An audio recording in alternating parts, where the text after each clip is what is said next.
Hola, ¿qué tal? ¿Cómo estás? Mi nombre es Kevin Morales y te quiero dar la bienvenida al episodio número 76 de Dev Locos. Recuerda, el podcast más loco de todo el mundo. En esta ocasión pues tengo la gran honor de hablar con un amigo que todavía no he tenido la oportunidad de conocerlo personalmente, pero sé que pronto nos podríamos estar viendo. Hola Daniel, ¿cómo estás? ¿Qué tal? Hola Kevin, muy bien, muchísimas gracias, muy feliz de estar acá en este podcast, en este maravilloso canal. Pues nada, contento y ojalá nos podamos conocer en algún momento. Listo, genial, genial. Vamos a empezar y vamos, lo primero que quiero preguntarte, Dani, es ¿quién es Daniel Porras? Bueno, listo. Daniel Porras, ¿quién es Daniel Porras? Bueno, es una persona apasionada, Ok. es un ingeniero de sistemas de profesión, una persona muy resiliente, una persona alegre, pero seria a la vez. Un poco extraño ese concepto, pero sí. Claro, una persona con bastantes hobbies también, como el teatro, que es algo muy poco común, el ajedrez, el fútbol. Son como hobbies que tengo.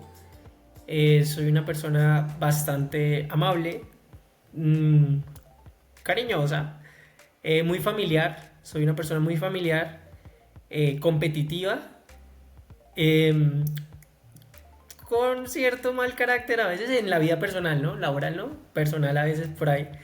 Algo ahí de mal genio, un poco desordenado de vez en cuando. Así como aspectos por mejorar. Creería Oye, que oye, eso me chévere. define como grandes rasgos. Chévere, chévere, chévere. Bueno, y me parece que ya me respondiste, ¿no? Pero me gustaría que en dos palabras pudieras definir a Daniel Porras fuera del mundo tech. Olvídate de hoy en día tu carrera, olvídate del mundo del software. ¿Y cómo lo definirías a Daniel Porras en dos palabras? Listo. Eh, yo creería que honesto y muy familiar. Serían mis Ok, dos definiciones. ok, chévere, chévere, Dani. Bueno, vamos a seguir con el podcast y bueno, ahorita sí, vamos a hablar de tu experiencia y lo primero que debo decirte es que vamos a retroceder algunos años atrás y me gustaría saber cómo empezó todo, cómo fue ese primer acercamiento a la tecnología, tus primeros pasos con el software y hoy en día pues te convertiste en el hombre que eres. Listo. Bueno, básicamente mi interés por el desarrollo de software nace como a la edad de los 15 años. Yo estaba en grado 11 todavía en el colegio. Mm, por allá, tengo un tío que estudió ingeniería de sistemas y fue como un referente. Yo decía, uy, yo quiero llegar allá a ser un ingeniero y tales. En aquel entonces, en grado 11 yo decía, bueno, ya sabes, cuando uno va a salir del colegio le dicen a uno, ¿tú qué quieres ser? ¿Qué quieres lograr? ¿A qué quieres salir cuando salgas de acá? ¿Qué quieres estudiar? Y yo decía, no, yo quiero ser desarrollador de software, eso decía yo. Pero pasa algo curioso y es que en ese entonces yo no sabía ni siquiera qué era el desarrollo de software, no sabía, o sea, había escuchado el concepto de programación, pero nunca lo había indagado, nunca nada. Cuando salgo del colegio, por ahí empiezo a buscar, me encuentro con algunas herramientas no code, por ahí una aplicación que se llama Vimeo, OutSystems, por ahí empecé a mirar, pero claro, fue como muy por encima. Ahí empecé como a conocer de qué trataba. Ok. Decido estudiar ingeniería de sistemas, entro a los 16 años a la universidad y allá, pues claro, en la universidad lo primero que te enseñan es como, bueno, vas a programar, vas a hacer redes y bases de datos. Y ahí es donde tengo mi primer acercamiento con Java. Es lo primero que me enseñaron. En aquel entonces no me gustó. La programación, yo dije, no, esto no, definitivamente no es lo mío. La verdad, no me entraba por ningún lado. Estuve incluso a punto de desertar y dejar mi carrera. Mi Wow. mamá me decía, no, sigue Daniel, tú puedes, no sé qué, tal. Mm, creo que eso era uno porque no me gustaba, dos porque entré demasiado joven a la universidad y pues como que todo chocaba. Sin embargo, yo decidí continuar mi carrera y más o menos como después de mitad de carrera, perdón, decido ya como, bueno, ya vas después de mitad, ya tienes que graduarte, tienes que lograrlo. Ahí ya le pongo un poquito más de cuidado. De hecho, me graduó y mi tesis fue un desarrollo hecho en Java. pero realmente casi mi expertise en programación no era muy alta. Casi, menos mal, en aquel entonces digo menos mal, no existía la IO, sino creo que la hubiera hecho toda con IA, pero eso me lo pasaba buscando en foros, buscando en YouTube, ¿cómo hago tal cosa? ¿Cómo hago eso? ¿Cómo hago aquello? Pero mi expertise era bastante nula. Mm, Cuando me graduó, ya, mentira, no me había graduado, más o menos ya termino, presento mi tesis, me dan mi calificación, me dicen te vas a graduar, te gradúas el 5 de diciembre de 2021 y consigo trabajo en una ciudad acá en Colombia que se llama Armenia, una empresa que se llama Wok. Ok, Ahí me envían, yo pues me tocaba ir a trabajar presencial, era, ni siquiera llegaba a junior, era un trainee ahí a punto de graduarse. Llego y lo primero, bueno, cuando llego ahí me ponen como especie de DBA. Me tocaba trabajar con DB2, sí, era con DB2, que eso es súper viejo hoy en día ya. Y ahí ya empieza como tal, ahora sí a juntarse todo. Y ya en el mundo, pues claro, cuando tú sales de la universidad, el mundo laboral es muy diferente, diferente, es muy todo diferente. lo que no has visto, no conoces, lo que no te enseñan quizás en la universidad, no te lo cuentan, pues. Y ahí es cuando yo digo, bueno, yo quiero quedar bien, y bueno, ya, y va como en mi personalidad que te decía ahorita, soy competitivo, soy responsable y como que, bueno, no me voy a dejar despedir porque me falte conocimiento o por, me sentía súper nervioso y todo, pero ahí empiezo a meterle ya la ficha. Conté con la fortuna de tener unos compañeros muy buenos que me enseñaron, me empezaron a guiar y eran personas que todavía no se habían graduado, que estaban también en el proceso, ya estaban a punto, pero entonces yo ya iba a ser profesional y ellos incluso sabían más que yo, eso era súper raro para mí, pero igual lo aceptaba porque yo sabía que mi expertise no era mucho. Pero ellos me guían y empiezo a dar la talla en el tema en DB2. Ya no me acuerdo de dos casi nada, pero ahí empecé a dar la talla de cómo funcionaba todo eso. Y allí es cuando me mueven a trabajar con Angular, que es el framework con el cual pues hoy en día mejor me desenvuelvo. Desde ahí empieza como esa aventura, pum, Angular. Empiezo a conocer, nunca había tocado JavaScript, Angular se trabaja con TypeScript, así que mi curva de aprendizaje fue muy rara porque tú debes empezar siempre con JavaScript. Ya. No, yo llegué con TypeScript de una vez. Afortunadamente venía de Java, entonces no me fue como tan difícil el tipado de datos y demás. Pero empiezo con Angular, con toda, y como que ahí empieza ese acercamiento y como ya, como tal, afinarse ese conocimiento de programación. Más o menos diría que por ahí. Pero antes era una persona que odiaba la programación. Es bastante extraño. Oye, pues no está fuera de lo normal, ¿sí? Porque te digo algo, me sentí muy identificado con lo que tú comentaste ahorita, ¿no? Yo recuerdo hace aproximadamente, ya va a ser un tiempito, 2013, cuando por primera vez yo vi lo que es programar. Yo en el colegio no me habían dado nunca la materia de programación. Es más, siempre cuento la anécdota de que en sexto curso, ya en el último, antes de ir a la universidad, me dieron a elegir utilizar AutoCAD para hacer un modelo de 3D de una taza o irnos a programar en Visual Basic. Y dije, no, yo no quiero saber nada de código. Ah, listo, hacer la taza. Recuerdo que me gradué haciendo una taza en AutoCAD. Y de ahí Ok. llegué a la universidad, estudié bueno, estudié agropecuaria. Imagínate que hoy en día me dedico a lo que es el sistema y el software y estudié agropecuaria en mis inicios. Pasé ahí un año, ahí como todo joven e intentando buscar su futuro, ¿no? Ok. Entonces pasé ahí un año y después pasé a electrónica. Y recuerdo perfectamente cuando di la primera materia de programación, fundamentos de programación. En este caso conmigo fue C++, fue un dolor de cabeza. Y no lo oculto, en muchas ocasiones lo he dicho en el podcast, fue una de las primeras materias que no aprobé, sí, que me tocó repetir en la universidad. Y literalmente pues no quería saber nada de eso. No quería saber nada porque nos hacían programar. Bueno, ahorita ya entiendo mejor, no, pero en ese entonces era como programar qué es y encima en un papel, ¿no? Las pruebas de escritorio en papel. Y ponte a programarse en escritorio y me acuerdo que la ingeniera te faltaba un punto y coma y no, cero. Esto no funciona, esto no corre. Y yo, correr, pero ¿qué es eso? O sea, desde ahí, desde esas nomenclaturas no sabía, ¿no? Entonces era como que... Después pasé al segundo semestre y me dieron Java con NetBeans. Y cabe recalcar que para pasar esa materia tuve que sacar aquí en Ecuador, bueno, en ese entonces se evaluaba sobre 20, tuve que sacar 19.5, así algo imposible como para pasar. No me digas cómo lo hice, pero lo hice, porque al final del tercer proyecto, bueno, el proyecto para hacer ya terminar el semestre, teníamos que hacer como un programa en NetBeans. Y como era una web view, se me ocurrió una idea de ir a Pepe Inventor. No sé si habéis escuchado esta plataforma del MIT en el que arrastrando pues se pueden crear muchas aplicaciones fácilmente. Es como un no-code, ¿no? Y lo hice ahí.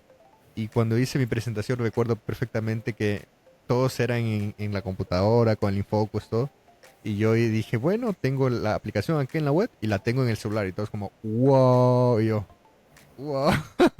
Entonces fue una impresión para mí. La ingeniera le encantó y literal pasé 20. Pero dije, hasta aquí Ah, llego. no. No quiero saber nada más de esto en mi vida. Me dedico a estudiar electrónica, ya veré qué hago en el futuro. Mira cómo es la vida.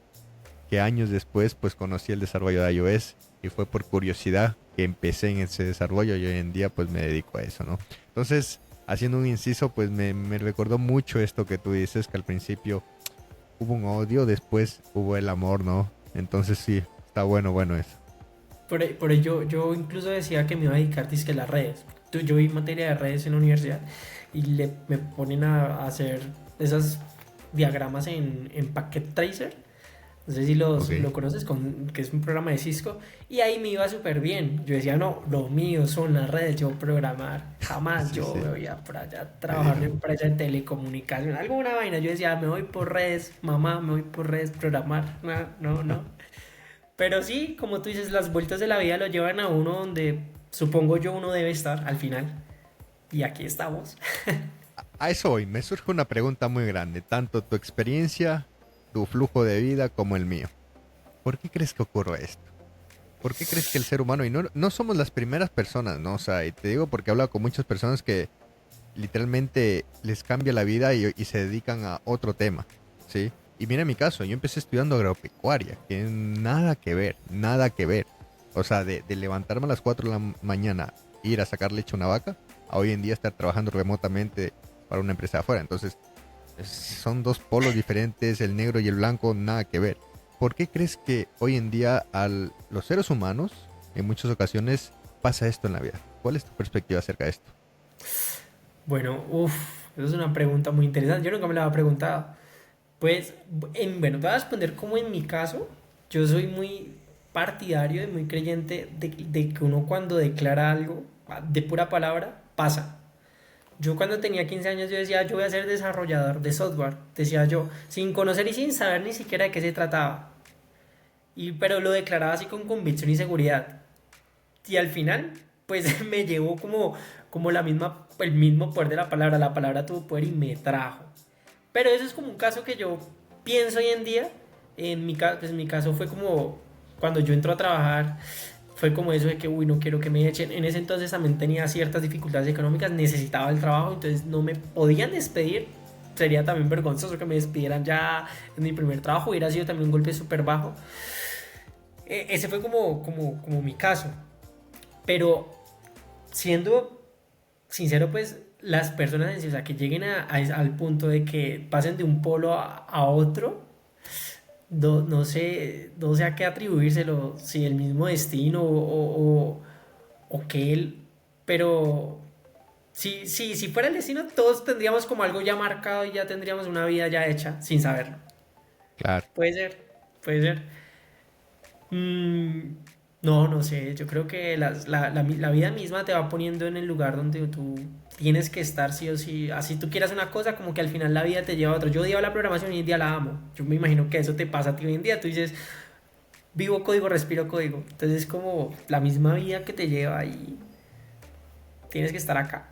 Punto. No, totalmente, totalmente. Y creo que esto va a seguir pasando. Al final, pues creo que cuando salimos o estamos en una etapa de juventud no tenemos muy claro de cómo es un futuro, ¿sí? Y cómo, por ejemplo, se puede asentar un futuro. Y pasa esto, ¿no? Terminas estudiando en algunos casos algo que nada que ver y probablemente la vida te da vueltas y terminas en otra cosa, ¿no? Entonces sí es algo que analizar y bueno, para ya ir acabando este tema, me gustaría, ¿qué consejo le podrías dar a estas personas, a estos jóvenes que usualmente terminan su año escolar ya directos para ir a la universidad? Y en muchas ocasiones es complicado saber qué quiero estudiar, porque inclusive diciendo en mi cabeza, ah, no, pues quiero seguir software. Pongámonos a pensar, software es un mundo de muchas variantes, muy abrumador. Te vas a ir por el frontend, por mobile, por business analytics. O sea, ¿qué vas a hacer? En general, ¿qué le dirías a estos jóvenes para que aterricen sus ideas? Listo. Yo creería que, bueno, independientemente si quisieran estudiar software o cualquier otra cosa, yo creería que todo debe partir como de lo que uno realmente quiere hacer en su vida, como de esos sueños o esas metas que uno tenga. Por ejemplo, yo siempre he querido y sueño algún día en tener una empresa de desarrollo. Eso es lo que yo tengo eso es como un meta a largo plazo. ¿Cómo lo voy a lograr? Pues estudiando y trabajando como en todo mi conocimiento y llevando alguna vez alguna idea que me surja a un buen puerto. Eso es como un sueño. Entonces yo creería que todas las personas que no saben de pronto qué elegir, pues deben trazarse o guiarse por un sueño que tengan, por eso, por eso que quieren alcanzar, por aquello que quieren alcanzar. Sí, si el sueño de alguien es ser, no sé, un gran vendedor, no sé, pues se debería ir por todo el tema de comercio, por tema de negocios. Sí, es como dependiendo del sueño, como de lo que uno sienta en ese momento. Sí, porque uno nunca debería estudiar nada por obligación, porque cuando uno está estudiando o hace algo por obligación, pues no es feliz y tampoco le salen las cosas igual. Entonces yo siento que esas personas deben seguir como, suena chistoso, no su corazón, pero sí los sueños y esas metas que tengan. Y eso es lo que los va a llegar, los va a llevar a la felicidad. Porque cuando uno trabaja y es feliz, o sea, si uno es feliz en el trabajo, pues todo lo va a lograr y todo le va a salir muy bien. Mucha razón en ello. Bueno, vamos a continuar con tu experiencia y vamos a aterrizarla un poco más. Me gustaría saber cómo fue el inicio de tus lenguajes de programación y cómo fue transicionando hasta el día de hoy que estás utilizando. Genial. Listo. Como te decía, la universidad fue puro Java. Puro Java, Puro Java. puro Java. Incluso me enseñaron Vue, pero en ese entonces yo tenía el computador dañado, así que no vi Vue para nada. Carajo, no vi nada, nada, nada, nada, nada. Creo que lo que arranqué, lo que primero fue Java. Java, después por ahí conocí el framework Java con NetBeans, como tú le decías. Me encantaba hacer interfaces con swing y arrastrar y soltar. Eso para mí era wow. Eh, Cuando llego a esta empresa que te digo, toco Angular y empiezo a acercarme a Spring Boot con Java, porque acá tocaba hacer como algo de back, algo de front. Más front que back, pero me acerco a Java con Spring Boot. Empiezo a trabajar. Ese entonces era un Java 11, si no estoy mal. Y hacer APIs pues, con Spring Boot, con todo ese ecosistema que tiene Consul Server, Eureka, para descubrimiento de microservicios, toda esa cosa. Y full Angular, Angular 12 en ese entonces. Eso fue como lo que yo sabía en ese entonces. Cuando pasa, yo duro allá año y medio en esta empresa, ya me empezó a gustar la programación, pero me sentía en un confort. Sentía que donde me encontraba, pues no, pues estaba aprendiendo, pero yo quería conocer gente que me pudiera. O sea, yo sabía que en el mundo hay gente que es muy, y sé que hay gente muy tesa, muy dura. Yo quería aprender de esta gente, o quería conocer gente mucho más dura que me pudiese enseñar, y me da la necesidad de cambiar de trabajo, pero no sabía cómo hacerlo porque nunca lo había hecho, nunca había participado en procesos de selección y entré solo en esta empresa que fue como medio palanqueada la cosa, la verdad. Fue como por un amigo, un amigo, un amigo y ahí fue porque para que te contraten sin experiencia, siendo un trainer, pues es como por ese lado, corre con suerte. Pero yo nunca había hecho como el cambio por mi parte. Me pongo a estudiar y digo, uff, qué chévere ser un full stack neto. Full stack entre comillas, ya sabes, el término es demasiado ambiguo. Pero el caso es que yo quería hacer back y front, las dos cosas, pero así como súper al tiro. Y empiezo a conocer Node.js con Express. Yo, ¿qué es eso? Y empiezo a conocer a Localhost 3000. Yo, wow, ¿qué es eso de razón? Y empiezo a conocer y se me hace incluso, bueno, como ya conocía más Angular con TypeScript y empiezo a conocer Express con JavaScript, pues para mí fue muy simple entenderlo, incluso más simple que el mismo Java. Veía un JSON más breve porque en Java pues el JSON es más, pues no sé, como igual. Cambio acá el lenguaje madre de JavaScript, casi tú tienes ahí JSONs de una. Entonces para mí fue súper breve, fue súper sencillo. Yo dije, wow, Node.js y Angular, ese es mi stack. Pero entonces yo empecé a aplicar a empresas. Entonces, pues, se busca, ya sabes cómo son las publicaciones de empleo. Se busca desarrollar full stack en Java Angular, se busca desarrollar full stack Node.js Angular. Y eso yo empecé a publicar, a postular, postúleme a todo lo que encontraba. En unas entrevistas me preguntaron cosas que me dejaban en la nada, ¿sí? Eran superior al conocimiento que tenía en ese entonces. Y doy con una startup, no sé si la conozcas, se llama Rocketfy, es una empresa de e-commerce, pero en una startup. Yo en ese entonces no tenía conocimiento de qué son startups, nada. Pero yo dije, me hago la prueba técnica, la paso. Era Node con Angular, la paso. Me subía el salario. Yo dije, Ok, wow. Me sentía súper orgulloso y me voy. Paso la carta de renuncia, paso a esta empresa, a esta startup y ahí encuentro un mundo también súper distinto, otras formas de trabajar. Encuentro gente como lo quería, súper tesa y empiezo a aprender cosas nuevas. Empiezo a aprender Mongo, incluso Mongo a un nivel interesante, que yo casi nunca había trabajado Mongo, solo era SQL. Y Angular empiezo a conocer el Atomic Design, ahí es cuando empieza ese acercamiento como con el diseño atómico. Ya me acerco mucho más a los microservicios pues con Node.js, me acerco a la famosa Clean Architecture porque acá ya estaban implementando arquitectura limpia, hexagonal, y yo wow, para mí era wow. Y ahí empiezo a aprender un montonero de cosas, como te digo, todo eso yo empiezo a absorber como una esponjita. Aquí duró un par de meses, pero desafortunadamente en esta empresa, pues me empezaron a asignar mucho soporte. Ya tenían ok, la aplicación en producción y ya salían muchas, o sea, ya había un canal en Slack donde reportaban todas las issues, todos bugs. Y yo pertenecía digamos como que la plataforma estaba, bueno, el equipo estaba dividido como por los core de negocio. Entonces yo estaba en BIOS, estaba pagos y yo pertenecía en BIOS. Entonces, que un cliente no sé, no le hizo el descuento bien de la transportadora o no se aplicó el pago, bueno, no se aplicó el envío, etcétera. Book, Daniel Porras. Y empecé a tener un soporte muy grande y no me estaba concentrado como en más resolver bugs que en hacer features. Y yo quería hacer features. Sí, hacer soporte como que, uy, no, ya fue demasiado. Y yo dije, no, me voy. Empecé a buscar. Busco y doy con una consultora, Sofo Solutions, de pronto la has escuchado. Entro a trabajar con Sofo Solutions, la primera consultora con la que trabajé y es la única con la que he trabajado.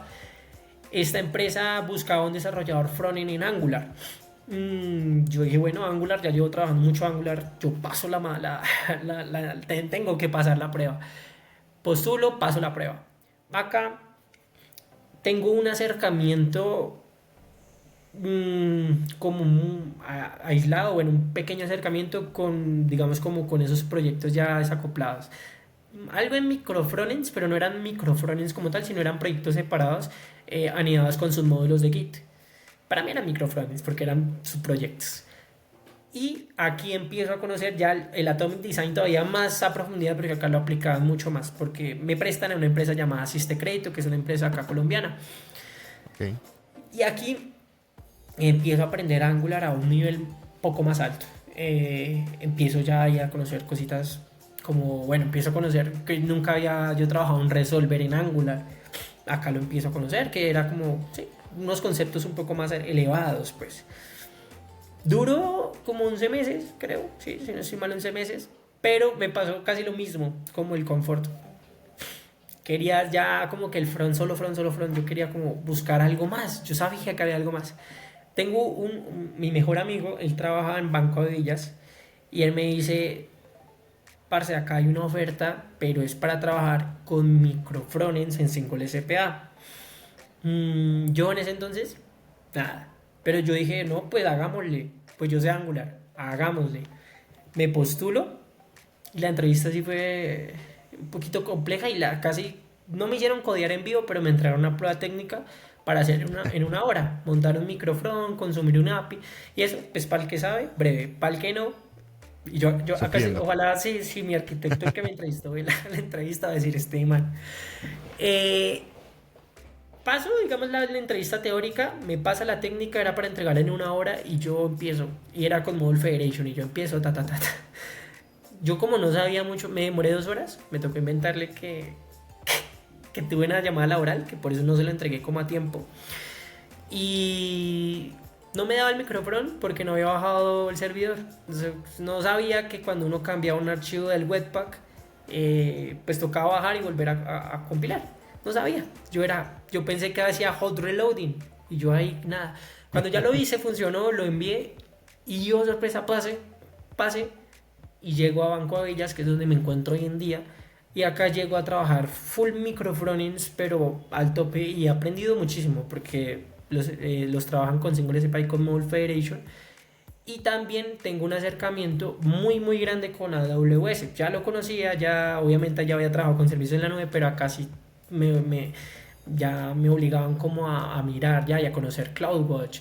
Me han puesto a hacer lambdas, entonces empiezo a tener un acercamiento mucho más con el cloud.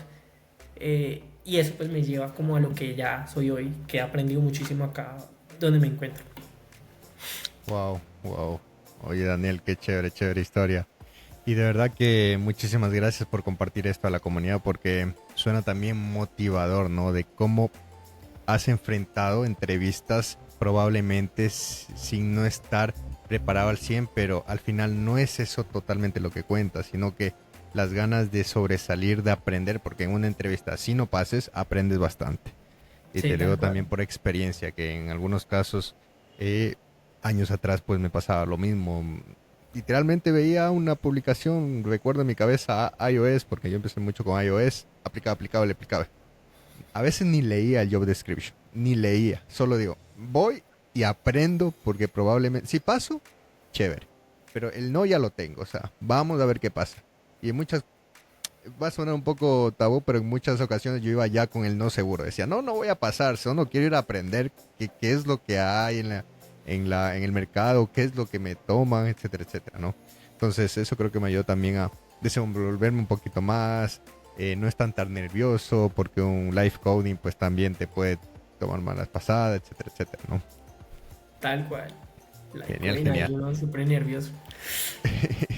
Ahora vamos a ir al otro tópico, que es sobre un tema que hoy está en auge, que es la inteligencia artificial. Y estoy seguro que te han hecho esta pregunta y me gustaría que tú me la respondas desde tu perspectiva para la comunidad de Blocos. ¿Qué piensas acerca de que la inteligencia artificial va a reemplazar a los desarrolladores de software? Bueno, yo desde mi experiencia y desde también lo que he visto, he leído y de todo, no lo veo viable que nos vayan a reemplazar como tal. Porque es que hoy en día mucha gente empieza, incluso gente que no conoce mucho del desarrollo, dice, ah, ya, me hice un to-do, me hice un to-do list, que es como algo lo común. Ya, la IA te va a reemplazar, tú ya no eres nada. Pero nosotros que ya tenemos una experiencia, pues ya con software real, sabemos que para tener software real y que ser mantenido, pues hoy en día la IA no es capaz de hacer algo así. Tendría que desplegártelo, hacerte seguridad, hacerte un montón de cosas que el software hoy en día que es estable, pues tiene, la IA no. No, entonces no lo veo a corto plazo ni mediano plazo que la IA nos vaya a reemplazar. Incluso a largo plazo, pues no sé, hoy en día la IA fue un boom hace un par de, ¿qué? 2 años, 3 años que apareció OpenAI con ChatGPT, se potencia todo, se rompe todo. Eh, Digo yo, o sea, 15 años puede que, nos sorprenda y quizás la IA traiga cosas nuevas, pero que nos reemplace no creo. Yo creo más que antes de pronto va a cambiar un poco el rol del desarrollador, ¿sí? Creería yo que te va a llevar como a pensar, ya no, quizás en un futuro, a largo plazo ya no sea solo como codear y codear a lo manual como era antes que uno codeaba, Stack Overflow, prueba y error. Quizás ya la IA, obviamente, y ya hoy en día es eso, que tú con la IA te potencias, con la IA te ahorras cosas, te ahorras, por ejemplo, test unitarios, te ahorras cosas así de ese estilo. Entonces creo que la IA hoy en día y a futuro nos va a dar mucha potenciación. Quizás nos cambie el rol y nos cambie la forma de hacer software, porque ya, como te digo, no va a ser como solo codear manual, sino va a ser como un desarrollo también muy guiado, muy asistido con la IA. Pero quizás nos cambie el rol, pero que nos reemplace, no. Yo siento que el desarrollador siempre debería existir porque pues uno no sabe también detrás de toda esta tecnología que hay. Pues uno no mueve el plan Terminator tampoco. Pero por allá la IA se puede volver loca y hacer cosas que uno no sabe. Y siempre debería haber como la mente humana ahí presente, súper pendiente de qué es lo que sucede, qué es lo que pasa y qué es lo que se está haciendo. Creería yo que para mí sería, pues no un error, pero no sería como lo más idóneo que todo el desarrollo pasara guiado por una inteligencia artificial y mantenido por una inteligencia artificial. Siento que igual la mente humana siempre debe estar ahí, o el desarrollador. Porque incluso, mira, la IA, ¿quién la hizo? Pues un humano, ser humano. Entonces, siempre deberíamos ser nosotros quienes estemos ahí. Entonces, no lo veo. Como te digo, siento que de pronto puede cambiar el rol. Nuestro rol quizás se transforme a futuro. ¿Sí? Pase a ser más. Nosotros tendríamos que pensar un poco más ya en arquitectura, en otras cosas. No solo code. Pero que nos reemplace de lleno, no lo veo. Quizás reemplace cosas repetitivas, tareas repetitivas como ya lo está haciendo. Eso es como lo que yo pienso. No, totalmente, Dani, lo que dices. Oye, y si le damos la vuelta a la pregunta, ¿qué piensas acerca de que las empresas pues no se actualicen a la AI en el futuro? Listo. No, yo pienso que deberían hacerlo porque como te digo, la IA, obviamente la IA ayuda mucho. Hoy en día, como te digo, reemplaza muchas tareas repetitivas. También te ayuda, mm, incluso por ejemplo, hoy en día, por poner un ejemplo, los bots. Hoy en día tú le pasas a la IA un documento, la IA lo lee y ya tú puedes hacer un bot que responda preguntas frecuentes. Y la persona y la IA te contesta. Ya busca de una vez en el PDF y pum, te contesta. Y te contesta incluso, pues puede ser como un poco más exacto que un ser humano, porque está lo del documento y te lo contesta muy puntual. Entonces yo pienso que no, que las empresas sí deberían usar inteligencia artificial porque de todas maneras es una ayuda y te ayuda como en esa precisión de datos, te da funcionalidades nuevas que incluso antes no existían, o sea, y es tecnología. Y yo soy partidario de que todo lo que es tecnología que está evolucionando pues debe ser usada, debe, sí, yo sería muy, ay, sí, no sería idóneo que las empresas no la usaran, porque son ayuda, potencian incluso, potencian tu software, potencian tu desarrollo, potencian. Entonces, pues no, sí la deberían usar. Con seguridad, con cautela, sí, con No, inteligencia también. Porque no hay totalmente. nada peor que, que la usaran de manera desmedida o como, uy, no. Porque ahí sí, el remedio puede ser peor que la enfermedad. Totalmente, Dani, y es algo que siempre recalco. Inclusive esta semana tuve que dar una charla a unos compañeros del trabajo acerca de eh, cómo, por ejemplo, pueden usar Cursor, ¿no? Pero aquí en cómo usarlo es bajo una responsabilidad de que nosotros pues tenemos que ir delegando, claro, pero también analizando y viendo qué se está haciendo, ¿no? Y Ujú. creo que la inteligencia artificial hoy es un tema de tomarlo con pinzas. O sea, yo personalmente no me creo todo este boom en muchas ocasiones que veo en redes sociales de Big Techs que sacan sus productos, que con un prompt vas a conseguir hacer una página web, una aplicación del futuro. Ok, sí, y lo he probado, inclusive he hecho pruebas de De concepto, concepto. lo hace. Tal vez te resuelve un problema cotidiano, lo hace, ok. Pero no podríamos, creo, crear un producto como tal fuerte sin un conocimiento básico, un criterio de programación como para poder escalarlo. Porque creo que Ujú. eso es muy importante al nivel de crear una startup, una empresa sobre un producto, ¿sí? Porque si vamos a hacer la típica aplicación de To-Do, Eh, Creo que hoy en día la hacemos y queda como portafolio, ¿no? Queda cool, pero ya para hacer software real como tal, pues no. Como tú dices, la escalabilidad, la seguridad, un montón de cosas que el software como tal lleva, no, la IA no te lo va a entregar. No, totalmente. Chévere, chévere, Dani. Vamos a pasar ahorita al tema principal, que es prácticamente entendiendo los microfrontends y su impacto en el desarrollo moderno. Lo primero que te voy a pedir es que nos definas para la comunidad de DevLocos qué es un microfrontend. Listo. Yo voy a decirlo de esta forma, yo siempre lo digo así, para así como con un concepto así súper. Los microfrontends son como los microservicios en el backend, básicamente. Ok, Es dividir una aplicación en pequeños trozos. Sí, dividirla en pequeños trozos, puede ser por core de negocio, que es como generalmente la miden, para hacer aplicaciones del lado del cliente de forma escalable que te permiten trabajar con equipos multicódigo, es decir, diferentes tecnologías, que te permite desplegar aplicaciones o estas micro aplicaciones de manera independiente y te permiten trabajar también como todo de manera independiente ciertos módulos, funcionalidades sin que el todo de la aplicación se rompa. Eso sería un microfront como explicado, así como súper sin tanta tecnicismo, es como así.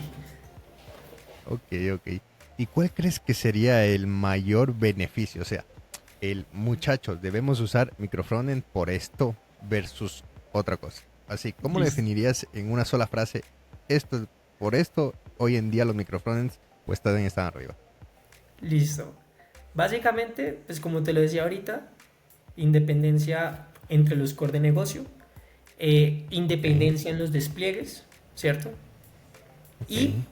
eh, bueno, pues no es como lo usual, pero podría decirse que también como esa independencia entre las tecnologías, como que te permite usar diferentes tecnologías. Eso podría por ahí, más que nada como la independencia y el desacoplamiento, sobre todo el desacoplamiento de la aplicación. Diría que por eso uno debería usar microfrontends. Bueno, ya ahorita pasamos yo creo que a más preguntas, no me voy a extender más por ahí. Chévere, chévere. Oye, y para ti, ¿cómo defines el desarrollo moderno? A ver, dame un ejemplo para poder entenderlo. ¿Qué es el desarrollo, llamémoslo obsoleto porque desconozco el nombre, anterior a lo que hoy en día es un desarrollo moderno? ¿Y por qué crees que se ha catalogado de esta forma? Listo.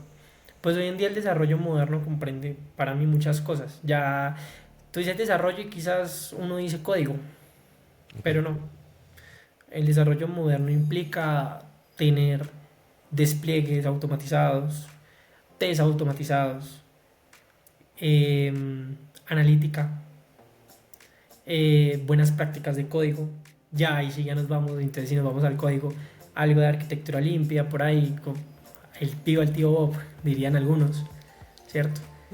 Eh, Metodologías de desarrollo ágil implican, porque el software es un todo. El software lo compete y el desarrollo moderno lo compete para mí. Para mí, todo, no solo el código, desde la planeación del software, que ahí entran los product owner, los product manager, hasta la puesta en producción, donde está nuestra gente de soporte, de analítica, gente de DevOps. ¿Sí? Entonces, creería que todo eso define el desarrollo moderno. Antes pues se usaban otras metodologías, por ahí que cascada, la famosa XP, ¿cierto? No habían los despliegues, eran de forma manual, por allá te conectas a un servidor Bastion y pum, despliegas. No había analítica, mucha, ¿sí? Los datos no eran tan relevantes como lo son hoy en día. Hoy en día los datos son fundamentales para un software porque te permiten saber qué preferencias tiene el usuario, qué hace un usuario dentro de la aplicación. Entonces todo eso es importante saberlo hoy en día para el desarrollo y la creación de software moderno. Antes, como te decía, incluso los test no eran importantes. Hoy en día hacer test de calidad, test unitarios y test son importantes. Nuestro equipo de QA, tener un equipo de QA que te haga las pruebas funcionales y pruebas en tu end, importantísimas. Como te digo, que tú tengas también, o sea, todo lo que para mí, yo creo que la calidad es súper, súper, yo creo que para mí, para cualquier persona, la calidad es casi es todo. Entonces, tener un equipo de pruebas también súper competente, que haga todo el tema de test automatizados, yo le digo el robot, que te corra todos estos test automatizados y te digan qué falla, qué no falla. Todo eso hace parte para mí del desarrollo de software moderno. Y Wow. claro, la IA, pues ya hoy en día ya entra la IA, no la podemos dejar por fuera. Ya hoy en día el desarrollo moderno, pues ya también entra la IA. ¿En qué? No solo en código. Hoy en día existen muchas integraciones de GitHub que te, por ejemplo, cuando tú pasas tu pull request y pues tú pasas para que te den la aprobación a tus compañeros, para que te hagan el code review. Ya incluso tú te puedes integrar con bots de GitHub que te hacen una revisión de código, te dicen que tiene ese código y te da una aprobación automática. Entonces eso ya hace parte del desarrollo de software moderno. ¿Sí? Esa integración con inteligencia artificial que no solamente, claro, ya Cursor, GitHub Copilot, todo eso hace parte. Pero como te digo, no solamente eso, la IA hoy en día ataca ya todos los frentes, todos los frentes. ¿Qué más ataca? Ataca los los POs, perdón, cuando ya redactan historias de usuario, ya muchas veces también se apoyan con la IA para que dé como esa descripción más detallada o más bonita quizás, más específica, ¿sí? Con su formato Gherkin. Entonces, todo eso hace parte para mí del desarrollo de software moderno. Ok.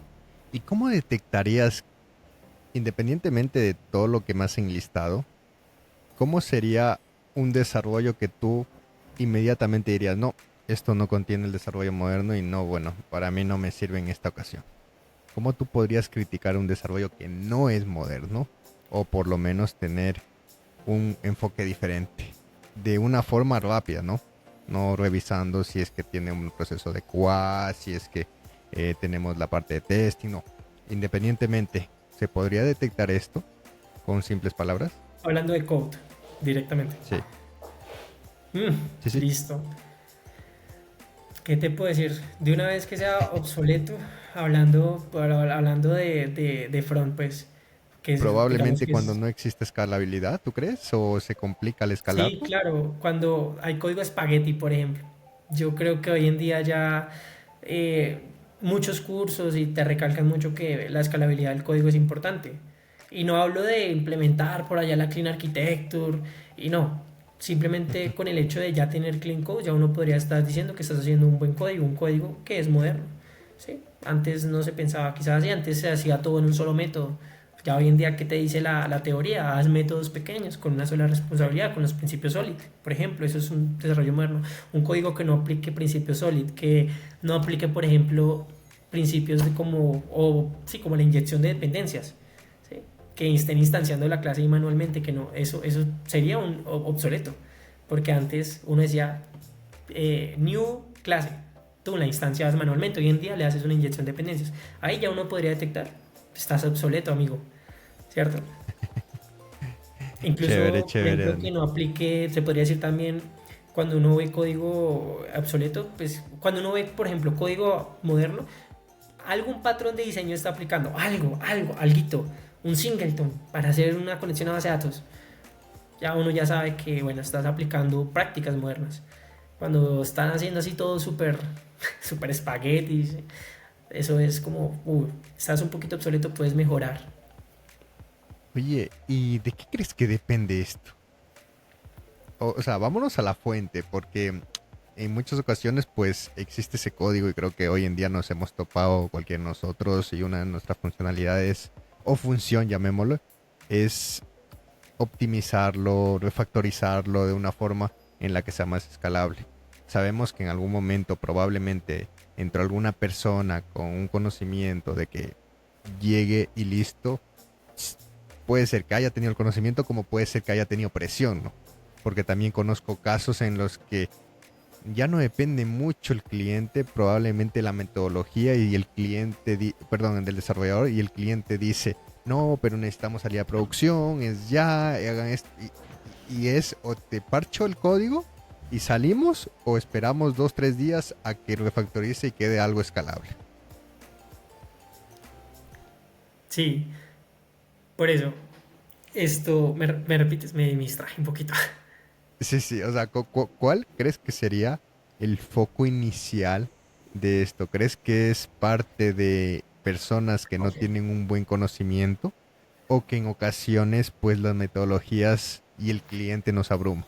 Listo. Yo creo que puede ser un poco de ambas. Ok, Sí, un poco de ambas. Eh, mucha gente, y he visto casos, hay mucha gente que no se actualiza. En muchos casos depende de la persona. Hay gente que dice, y pues no sé, hay gente que dice, yo tengo 10 años de experiencia en desarrollo, pero por ahí se queda con sus conceptos de que aprendió hace 10 años. Entonces no claro. está como en ese constante autoaprendizaje. Uno tiene que ir, la tecnología evoluciona y uno debe evolucionar con ella. Entonces muchas personas no se actualizan. Muchas veces es culpa de la persona. Otras veces, como tú lo dices, el tiempo, el entregar una feature que te dicen la necesito para ayer, claro, te obliga o sea, a decir, bueno, voy a hacer este código y lo subo y después lo refactorizo. ¿Sí? Y ese después nunca llega. Y ese después nunca llega, porque te siguen pidiendo más feature para ayer, para antier, para la semana pasada, entonces, pues claro, ¿con qué tiempo tú vas a refactorizar el código?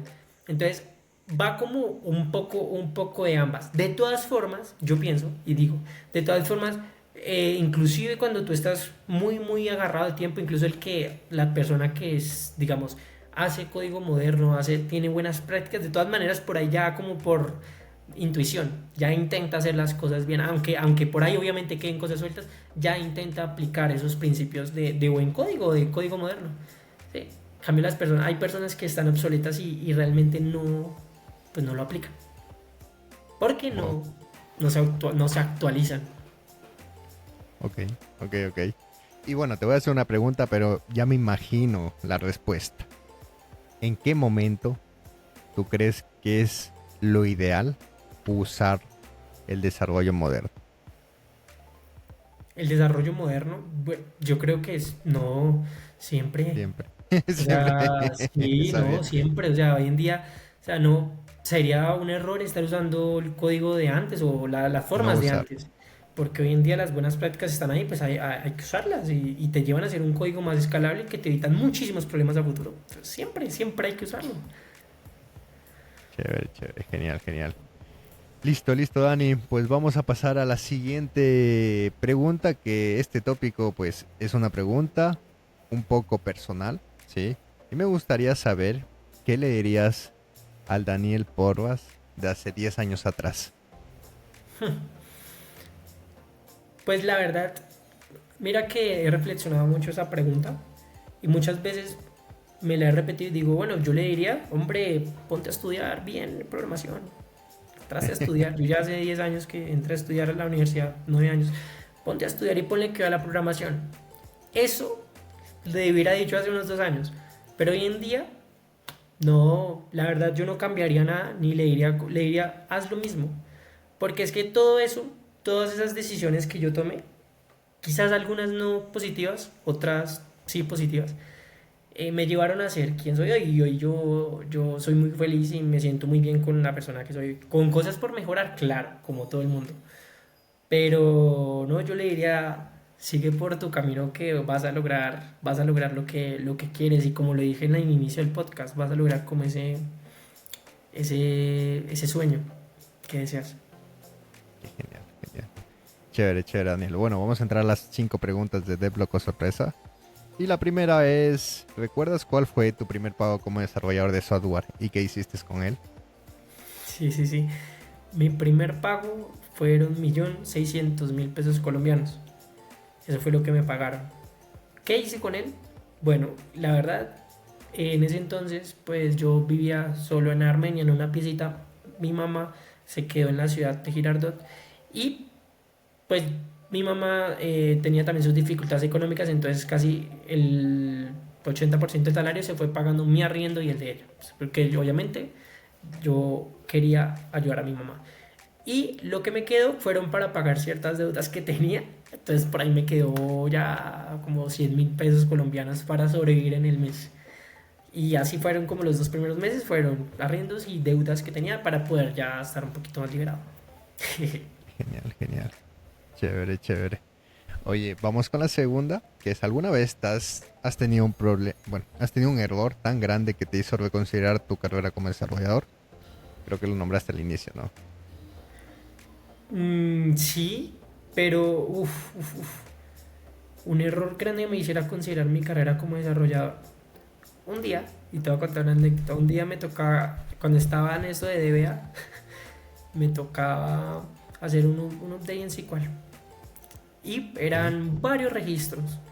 Y me tiré la famosa, sin Word. Y actualicé un Y, reguero de sí, registros. y No me borraste. regañaron, pero mis compañeros me dijeron, no, lo tiraste sin Word. Se actualizaron todos estos registros, menos mal tenemos acá el backup, que no sé qué. Y eso como que, me sentí bastante mal porque dije, no, yo no llevaba ni si apenas como un mes y medio, porque aún estaba como de DBA. Yo dije, no, yo no sirvo para esto, yo debería irme como para otra cosa. Eso pues, fue un error que tuve ahí, como que lo recuerdo bastante y dije, uy, no, yo debería, no sé, irme a otra cosa. Vamos con la tercera. Si solo pudieras trabajar con un framework o un lenguaje de programación por el resto de tu vida, ¿cuál sería? Bueno, me encanta, bueno, el lenguaje de programación, TypeScript con JavaScript, pero TypeScript, pues, obviamente con tipos, me encanta. Framework, del lado del front, Angular, 100%, pues mi preferencia es con lo que más he trabajado hoy en back. Hoy en día, incluso sobre Node, pues no es como tal un framework, es Express, pero el que me apasiona es Nest, que es como Angular del lado del back. Ok, ok. Y ahora demos la vuelta a la pregunta, Dani. Si pudieras borrar un lenguaje de programación del mundo, ¿cuál sería y por qué? Uf, C-Sharp. Diría que C-Sharp. C-Sharp es, bueno, con .NET y toda esa cosa. Yo nunca trabajo con .NET, obvio, pero sí he tocado C-Sharp, alguna vez lo toqué en la universidad, y es muy parecido a Java. Es muy parecido, tiene cositas muy similares. Yo digo, si ya existe Java, Java me parece mejor, borren C-Sharp. Ya existe Java. Al- Sabes que algo que también lo comento mucho y es que en este podcast, pues, estas preguntas nacieron ya en la segunda temporada. Y llevamos cerca de 80 episodios de esta segunda temporada y más del 93% de las personas, los lenguajes que prácticamente eliminarían es Java y PHP. Ok. Vea pues. Eh, es una estadística que literalmente me ha sorprendido porque en algunos casos, pues como tú, Dani, vienes y me dices C Sharp, pero uno de cada 10 me dice un lenguaje diferente que no sea Java o PHP. Ok. Imagínate. Interesante. Oh, a mí Java ¿Crees? me parece bonito. Pues, ¿Te parece Java tiene bonito? sus Yo complejidades, sí. tuve... Mira, yo te soy sincero, yo empecé a programar aplicaciones móviles con Swift para iOS. En algunas ocasiones intenté meterme al mundo de Android. Te hablo del 2016, 2017, 2018, antes de que esté Kotlin. Y solo por Java, creo que no me hice Android Developer en ese entonces. Solo por eso. Ya cuando salió Kotlin, fue como que, wow, son primos hermanos con Swift. Hasta mira, para que te des cuenta, yo tatuado aquí los logos de los dos lenguajes de programación. Uh, interesante. Entonces, me encantó, me encantó. Entonces, creo que Java fue una de mis barreras para no ser un Android developer en eso entonces. Y dije, no, me quedo con Swift y le doy fuerte a Swift. Hasta Ok, el 2019, 2020, que recuerdo que empecé con Kotlin y poco a poco empezar a tomar un expertise ahí. ok. A mí Java sí me mueve. Fue el primero que conocí, me parece, pues con sus cosas y todo, bonito. Y además tiene mucha salida laboral.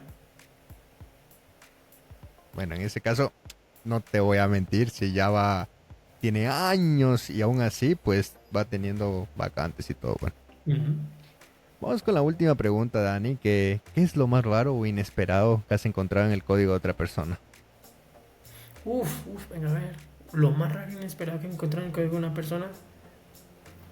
Uy, déjame pensarlo porque, a ver, hmm, mm, por ahí, pues la verdad, me sorprendió mucho fue que había una persona, bueno, hace tiempos, no en mi trabajo actual, sino en otro trabajo, que decía, no, yo soy el senior developer, soy el crack de las buenas prácticas. Cuando llego y me atrevo a ver su código por algo, porque obviamente me tocaba tocar algo de ahí mismo, encuentro un código de espagueti. Fue muy extraño, porque era una persona que conocía muy bien de, pues de eso decía, ¿no? De las buenas prácticas y es como esas personas que profetizan las buenas prácticas y fue súper extraño ver ahí como ese código fue como que, oye, tú no eres un profeta de las buenas prácticas porque es ese código eh, tan feo de leer. Fue súper extraño. Wow, wow, wow. Pues suele pasar, ¿no? Suele pasar que en algunas ocasiones, pues, yo creo que hasta para ser desarrollador en algunas ocasiones toca ser humilde, ¿no? Y, y tenemos que saber que los desarrolladores, y me meto dentro de ese mismo saco, el ego es muy alto en algunas ocasiones por el conocimiento que uno puede llegar a tener, pero creo que la humildad en esta parte del rubro de esta historia, de este mundo del software también es válida, ¿no?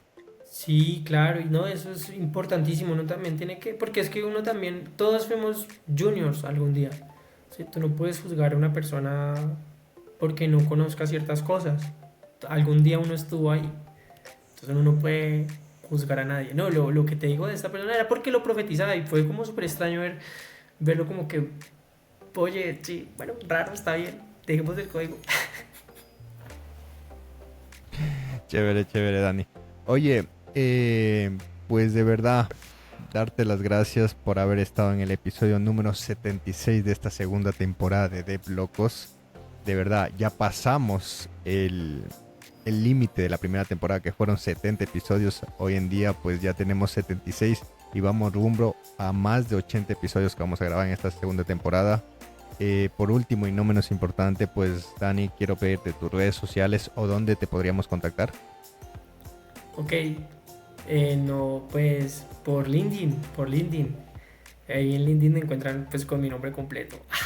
Edgar Daniel Porras Rosso, ahí aparezco como software, mentira, software engineer.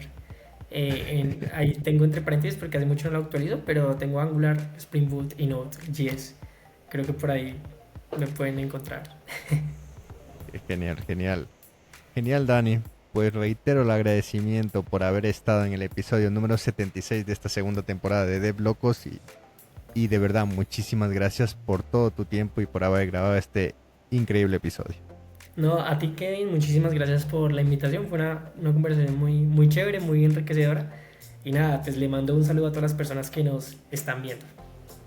Excelente. Y a la comunidad, pues nos estaríamos viendo en el próximo episodio. Muchísimas gracias. Nos vemos. Bye bye. Chao.